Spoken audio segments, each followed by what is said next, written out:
The Queen of Granada, by M. Riff. Chapter 163, The Dream. Nuria was sitting on her usual chair outside the sidewalk cafe, looking at the man frying churros. She had crossed her arms in front of her body and sunk deep into her thoughts. On the way to the library, she had told Rita that she had dreamed that the kitchen floor had opened its mouth and swallowed her car. Finally, Nuria broke the silence and said, "Do you know what Nara said about my dream?" Rita asked, "What did she say?" Nuria replied, "She told me that my dream had indeed happened. She said that you took my electric car to use its batteries for your flashlight when you went down the stairs under the kitchen floor." From the look on Rita's face, Nuria could read that she was right. Rita had told her mother that one of the men had crushed the car under his foot down in the catacombs. Nuria's mother was actually relieved to be free of the buzzing sound of the car, which was especially annoying during her migraine attacks. Rita glared at Nuria and said, "Yes, you are right. But it was not completely wrong when your mother said that the robbers who attacked us that night had taken your car. One of them stomped on your car as hard as he possibly could."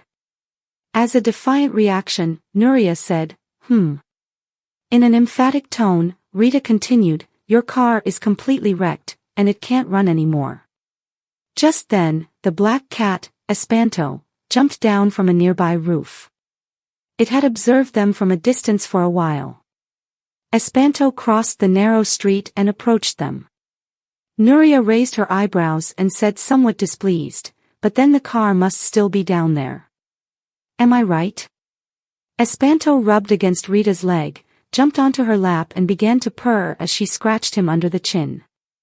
Nuria looked at the cat and said, "Nara told me that more than 1,000 years ago, when Espanto was just a little kitten, children like me had a genie in a bottle instead of an au pair, and the genie obeyed their desire, no matter what." Rita was aware that the loss of the electric car would bother Nuria. However, she had not expected that the little girl would organize a serious discussion right outside the cafe, where it smelled so invitingly of hot chocolate and churros. Nuria had even already secured her grandmother's support for her point of view.